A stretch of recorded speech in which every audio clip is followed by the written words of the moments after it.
Every Halloween, Washington Irving's The Legend of Sleepy Hollow rises from the shadows once again. A chilling American classic first published in 1820. Set in the quiet village of Sleepy Hollow in New York's Westchester County, the story follows Ichabod Crane, a lanky and superstitious schoolteacher who dreams of wealth and love. He courts Katrina Van Tassel, a charming heiress, but finds himself competing with her bold admirer, Brom Bones. One fateful night at a harvest party filled with laughter and ghost stories, Katrina rejects Ichabod's advances. Crestfallen, he rides home through the dark woods, only to be pursued by a terrifying figure, a headless horseman.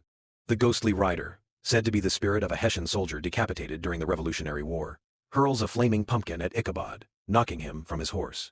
By morning, Ichabod has vanished, leaving behind only his hat and the shattered pumpkin.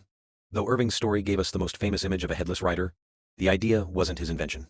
Legends of Headless Horseman go back to medieval Europe, from the Irish Dullahan, a grim reaper-like figure carrying his own head, to tales found in German and Norse mythology. Historians believe Irving drew inspiration from multiple sources. One likely influence was The Chase, 1796, by Sir Walter Scott, a retelling of a German poem about a wicked hunter doomed to be pursued by the devil forever. Irving had befriended Scott just a few years earlier, making the connection hard to ignore.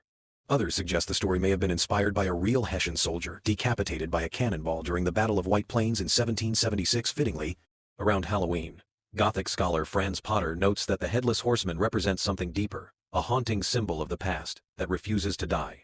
He seeks revenge, justice, and the head he lost, Potter says.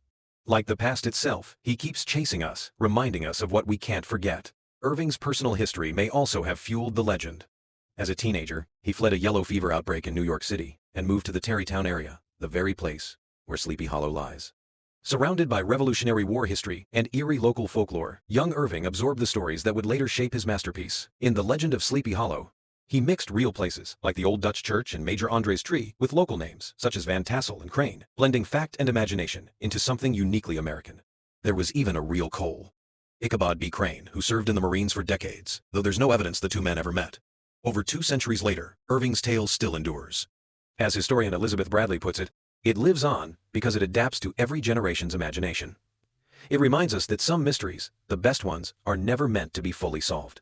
And so, every autumn, as pumpkins glow and the nights grow long, the Headless Horseman rides again, forever chasing the ghosts of America's past.